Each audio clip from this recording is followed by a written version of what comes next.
Leviticus chapter 10. Aaron's sons Nadab and Abihu put coals of fire in their incense burners and sprinkled incense over them. In this way they disobeyed the Lord by burning before him the wrong kind of fire, different than he had commanded. So fire blazed forth from the Lord's presence and burned them up, and they died there before the Lord.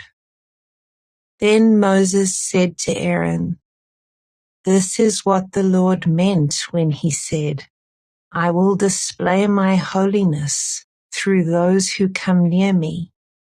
I will display my glory before all the people.'" And Aaron was silent.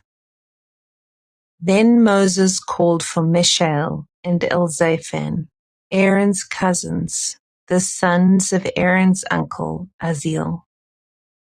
He said to them, "Come forward and carry away the bodies of your relatives from in front of the sanctuary to a place outside the camp." So they came forward and picked them up by their garments and carried them out of the camp, just as Moses had commanded.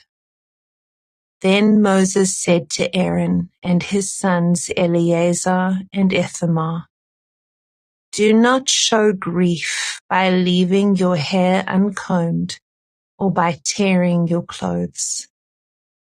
If you do, you will die, and the Lord's anger will strike the whole community of Israel. However, the rest of the Israelites, your relatives, may mourn because of the Lord's fiery destruction of Nadab and Abihu. But you must not leave the entrance of the tabernacle, or you will die, for you have been anointed with the Lord's anointing oil." So they did as Moses commanded. Then the Lord said to Aaron, "You and your descendants must never drink wine or any other alcoholic drink before going into the tabernacle. If you do, you will die. This is a permanent law for you, and it must be observed from generation to generation. You must distinguish between what is sacred and what is common, between what is ceremonially unclean and what is clean. And you must teach the Israelites all the decrees that the Lord has given them through Moses."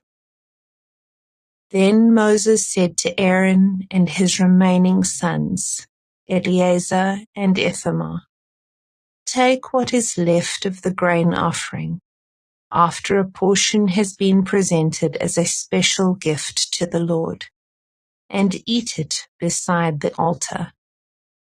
Make sure it contains no yeast, for it is most holy.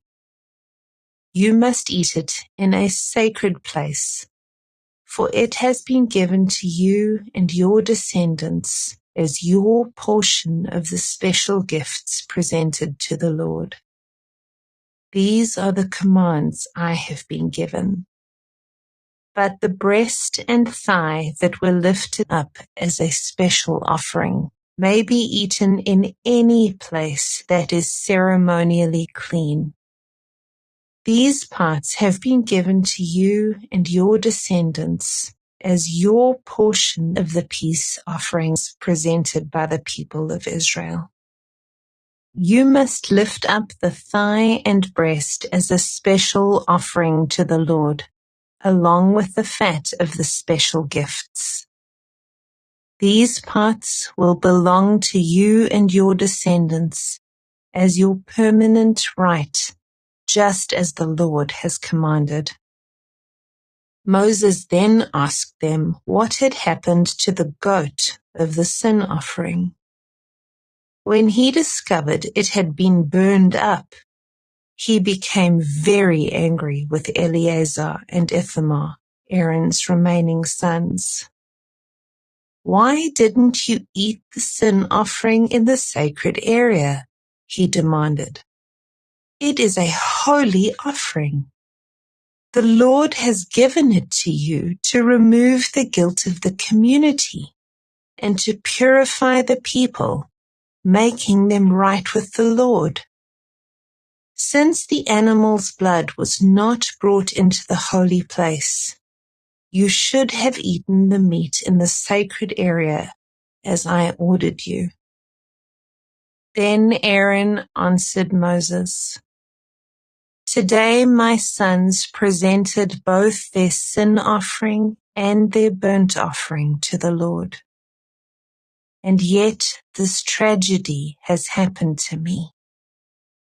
If I had eaten the people's sin offering on such a tragic day as this, would the Lord have been pleased?" And when Moses heard this, he was satisfied.